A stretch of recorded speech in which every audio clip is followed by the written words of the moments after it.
أما بعد فأعوذ بالله من الشيطان الرجيم بسم الله الرحمن الرحيم يا أيها الذين آمنوا لا تقدموا بين يدي الله ورسوله واتقوا الله إن الله سميع عليم قال النبي صلى الله عليه وسلم من احدث في امرنا هذا ما ليس منه فهو رد صدق الله العظيم وصدق رسوله النبي الكريم اللهم صل على محمد وعلى آل محمد كما صليت على إبراهيم وعلى آل إبراهيم إنك حميد مجيد اللهم بارك على محمد وعلى آل محمد كما باركت على ابراہیم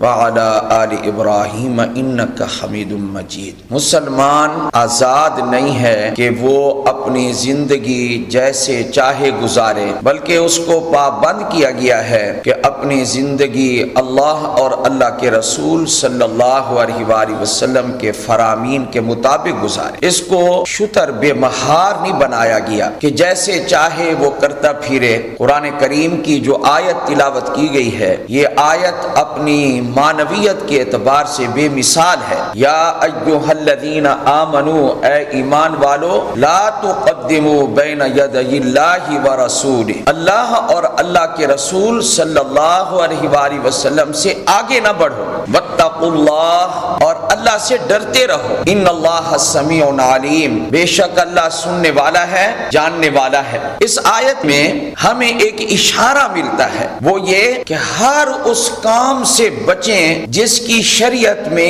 اجازت نہیں ہے۔ وہ کام اگر ہم کریں گے اور اس کو دین سمجھ کر کریں تو وہ بدعت بن جائے گا۔ مثال کے طور پر شعبان المعظم کی جو 15 کی رات گزری ہے، 100 رکعت نفل نماز با جماعت ادا کی جا رہی ہے، ساری رات ان کو ان کاموں پہ لگایا گیا، تھکایا گیا۔ پہلے تو یہ ثابت کرو کہ 100 رکعت صلاۃ خاص پڑھی گئی ہے، اگر کوئی اکیلے نفل پڑھے، جتنا مرضی آئے نفل پڑھے، اس کو کبھی کوئی نہیں روکتا۔ ایک تو اس رات میں خاص 100 نفل پڑھنا، دوسرا یہ ہے کہ با جماعت پڑھنا۔ یہ دونوں چیزیں صحابہ رضی اللہ تعالیٰ عنہ مجمعین سے اور آپ علیہ الصلوۃ والسلام سے، اہل بیت سے، ائمہ محدثین، ائمہ فقہا، کسی سے بھی یہ ثابت نہیں ہے۔ آخر ان کاموں پر کیوں لگایا گیا؟ اس کی کیا وجہ ہے؟ کوئی دین ہمارا نامکمل ہے کہ جس دین کو ان اضافوں کی ضرورت پڑ گئی ہے؟ یہ کیا لوگ کر رہے ہیں کہ اپنی طرف سے چیزیں بڑھائے جا رہے ہیں، لوگوں کو یہ سمجھایا جا رہا ہے کہ ہم نیکی کر رہے ہیں۔ تو اگر یہ نیکی ہوتی تو پھر اس عمل کو تو صحابہ بھی کرتے رضی اللہ تعالیٰ عنہ مجمعین۔ صحابہ نے نہیں کیا، آپ نے کر لیا، آپ بڑے عبادت گزار آ گئے، صحابہ سے بڑھنے لگے۔ صحابہ نے کون سی عبادت کی ہے؟ اللہ اور اللہ کے رسول سے آگے بڑھے ہیں یا اللہ اور اللہ کے رسول کے فرمان کے مطابق عبادت کی ہے؟ ایسے لوگ پیدا ہو رہے ہیں، روکنا مشکل ہو رہا ہے، بات لوگوں کو سمجھ میں نہیں آتی۔ دین ہو یا دنیا ہو، ہر بندہ چاہتا ہے کہ خواہش نفس کے مطابق میں چلوں، وہ ہوائے نفس کا شکار ہے، وہ اپنے منشا کا پورا کرنے کے در پہ ہے۔ وہ اسی طرح آپ یہ دیکھ لیں، اللہ تعالیٰ محفوظ رکھے، ہمیں کوئی ایسا تہوار نہیں منانا چاہیے جس کی اسلام میں کوئی اصل نہیں ہے اور شریعت مطہرہ میں اس کی کوئی اجازت نہیں ہے۔ ایسا کوئی تہوار منانے کی ہمیں اجازت نہیں ہے۔ اسلام میں تہوار، خوشی کے دن اگر ہیں تو وہ دو ہیں، سال کے اعتبار سے دو ہیں۔ ہفتے کے اعتبار سے ہمارا خوشی کا دن وہ یوم الجمعہ ہے، وہ جمعہ کا دن ہے۔ آپ ایک بات مجھے بتائیے کہ جمعہ رات کی رات اور جمعہ کا دن فضیلت والا ہے یا فضیلت والا نہیں ہے؟ آپ علیہ الصلوۃ والسلام نے ارشاد فرمایا جمعہ رات کی رات جمعہ کا دن ہے، اس رات میں اور اس دن میں تم میرے اوپر زیادہ سے زیادہ درود پاک پڑھا کرو۔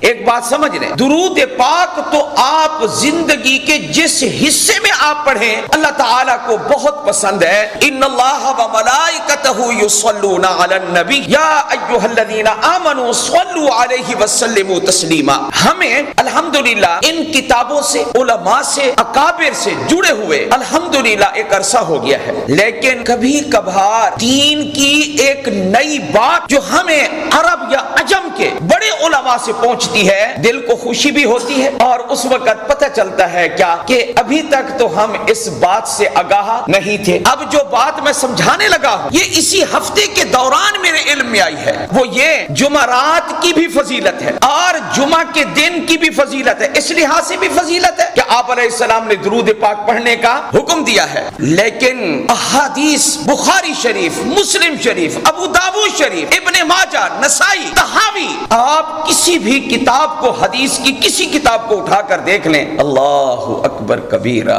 حضور نے کیا ارشاد فرمایا صلی اللہ لا تختصوا، مختص نہ کرنا اپنی عبادت کے لیے جمعہ کے دن کو کہ صرف تم روزہ نفلی جمعہ کے دن رکھو، ایسا نہ کرنا. حالانکہ یہ دن فضیلت والا دن ہے، حالانکہ یہ رات فضیلت والی رات ہے، لیکن میرے آقا نے کیا فرمایا؟ جمعہ کے دن کو روزے کے لیے مختص نہ کرنا. اگر تم جمعہ کا روزہ رکھنا چاہتے ہو تو ایک دن پہلے رکھو تاکہ دو ہو جائیں، یا ایک دن بعد میں بھی، تاکہ اپنی طرف سے جب اللہ نے تخصیص نہیں کی تو تم بھی اپنی طرف سے تخصیص نہ کرنا. اب مجھے بتاؤ، جب ہم اپنی طرف سے تخصیصات نہیں کر سکتے تو اضافے کیسے کر سکتے ہیں؟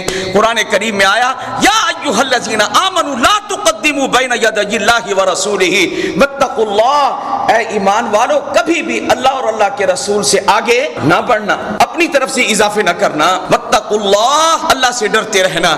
ان اللہ سمیع علیم، اللہ سننے والا بھی ہے اور جاننے والا بھی ہے. نبی کریم صلی اللہ علیہ وآلہ وسلم نے فرمایا من احدث، بخاری کی حدیث ہے، من احدث فی امرنا ھذا، اللہ اکبر، حدیث پڑھتے ہوئے بھی لطف آ جاتا ہے. فرمایا من احدث فی امرنا ھذا، ہمارے اس دین میں جس نے کوئی نئی بات ایجاد کی، ما لیس منہ، جس کا دین سے کوئی تعلق نہیں ہے، فہو رد، وہ بات رد کر دی جائے گی، اس کے منہ پہ مار دی جائے گی. اس لیے ایسی عبادت کا کوئی فائدہ نہیں ہے. جو انفرادی نفل پڑھے، دن کو پڑھے، رات کو پڑھے، جب چاہے پڑھے. نفل سے کون روکتا ہے آپ کو؟ نفل عبادت سے کوئی روکے گا؟ تسبیح کرو، قرآن پاک پڑھو، درود پاک پڑھو، کوئی منع نہیں کر. دوسری ایک بات میں کہہ رہا تھا کہ تہوار سال کے صرف دو ہیں، عید الفطر، عید الاضحیٰ. دیکھیے یہ کوئی ہر جمعہ میں اس منبر پر ہمیشہ نظر آؤں، یہ تو ہوگا ہی نہیں. کوئی ایسا جمعہ بھی آئے گا کہ اس کے بعد ہم قبر میں چلے جائیں گے. تو جو چیز یاد کر سکتے ہو وہ کر لو، آگے پہنچا دو تاکہ مجھے بھی ثواب ملے، کیونکہ وقت تو ہر ایک پر کل نفس ذائقۃ الموت. ہم تفسیر پڑھ رہے تھے حضرت مولانا سرفراز خان صاحب صفتر رحمہ اللہ کے پاس، حضرت مولانا حسین احمد مدنی رحمۃ اللہ علیہ کے شاگردوں میں سے تھے. تو وہ فرمانے لگے کہ آج آپ کو میں بتاؤں کہ کامیاب شخص کون سا ہے. ہم نے کہا کہ استاد جی بتائیں گے. لوگ وہ جاتے ہیں نا ایسے پیروں کے پاس جو جاہل ہوتے ہیں. اب ہمارے جو استاد صاحب تھے، اللہ نے قرآن و حدیث کا ان کو علم دیا تھا، اس کی روشنی میں انہوں نے کہا. ہم نے ایسے دیکھا کہ استاد جی کیا ارشاد فرما. یہ آیت چل رہی تھی پارہ نمبر 4 کی، کل نفس ذائقۃ الموت وانما توفون اجورکم یوم القیامہ، تم پورا اجر دیے جاؤ گے قیامت کے دن. اور آگے فرمایا فمن زحزح عن النار وادخل الجنۃ فقد فاز، کہ قرآن کہتا ہے کہ کامیاب کون ہے؟ جس کو جہنم سے دور کر دیا جائے گا اور جنت میں اس کو داخل کر دیا جائے گا، بے شک وہ کامیاب ہوگی. یہ ہے اصل میں ہماری کامیابی. ہماری بڑی کامیابی کیا ہے؟ دھکا لگ جائے. ویسے میری بڑی چاہت ہے کیا کہ میں اپنے مدرسے میں جب حضرت صدیق اکبر کا ذکر آتا ہے رضی اللہ، تو صدیق اکبر صرف آنکھ ایسے پیچھے موڑ کے دیکھیں. تو پھر میں نے اپنی سرائکی زبان میں ان کو کہا، میں نے یہ کہا، میں نے کہا صدیق صرف یوں ہی فرما دیں رضی اللہ تعالی عنہ، کیا آپیا پیچھو آپیا، چلتے آؤ، ایک کام بالکل نہ کر، بچوں کو روکو. یہ جو تہوار ہے بسنت کا اصل معنی ہوتا ہے پیلا رنگ. یہ کیا کرتے ہو تم؟ ہندوؤں والی رسمیں اپناتے ہو. ہمیں اجازت ہے کہ ہم ہندو تعلیمات پر چلیں. ہمیں کیا اجازت ہے، کیا حکم ہے؟ ہم اطیعوا اللہ واطیعوا الرسول. کس کی اطاعت کرو؟ اللہ اور اللہ کے رسول صلی اللہ علیہ وآلہ وسلم. ہمارا فرض بنتا تھا کہ ہم آپ کے سامنے حقیقت کھولیں. اللہ تعالی ہمیں اپنے نبی کی محبت عطا فرمائے، حضور کی اطاعت نصیب فرمائے، حضور کی عظمت نصیب فرمائے، آپ علیہ الصلوۃ والسلام کی محبت پہ زندہ رکھے. اسی محبت پہ اللہ ہماری روح قبض کر لے. وآخر دعوانا ان الحمد للہ رب العالمین.